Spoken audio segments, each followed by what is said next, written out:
जब भी बॉर्डर पर टेंशन बढ़ती है तो सोल्जर ही नहीं, स्टॉक मार्केट भी हाई अलर्ट पे हो जाता है। ऐसा ही कुछ इस बार स्टॉक मार्केट में भी हो रहा है। जैसा कि आपको पता है, इंडिया और पाकिस्तान के बीच में एक वॉर वाली सिचुएशन था, इवन दो वॉर हो भी रही है। सो इस वाली वॉर की सिचुएशन में कौन सा वो सेक्टर है या कौन सा वो शेयर है जो सबसे बड़ा बूमर हो सकता है या बूमर होने की एक्सपेक्टेशन है?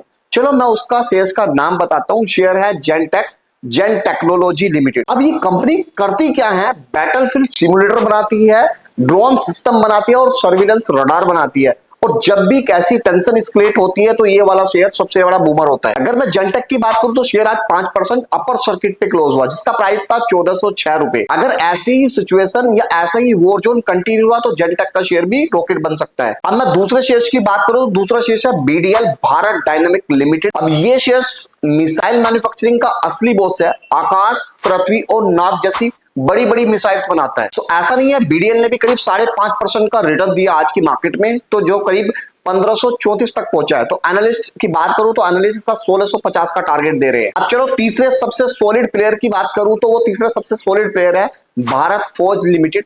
नामी काफी है, इंडियन आर्मी की बैकबोन है ये। अब ये कंपनी कॉम्बैट व्हीकल हो या आर्टिलरी पार्ट हो या एरोस्पेस का कोई भी कंपोनेंट हो, जब भी वॉर वाली सिचुएशन होती है ये स्टॉक अपना गियर चेंज कर देता है। तो बात करें भारत फौज की, भारत फौज भी करीब 4.5% ऊपर क्लोज हुआ है। इसने भी अच्छे रिटर्न्स दिए आज की मार्केट में। अब जो तीनों शेयर्स मैं आपको बता रहा हूँ, जेनटेक, भारत फौज और बीडीएल, ये तीनों डिफेंस सेक्टर के सबसे मेन प्लेयर हैं। अब जैसे ही बॉर्डर पर गन रेडी है कि ये स्टॉक मार्केट में भी मोमेंटम के लिए रेडी हो जाते हैं। अब दोस्तों, स्मार्ट इन्वेस्टर वही होता है जो इन स्टॉक को टीवी पर नहीं अपने पोर्टफोलियो तक इसका इंपैक्ट पहुंचाता है।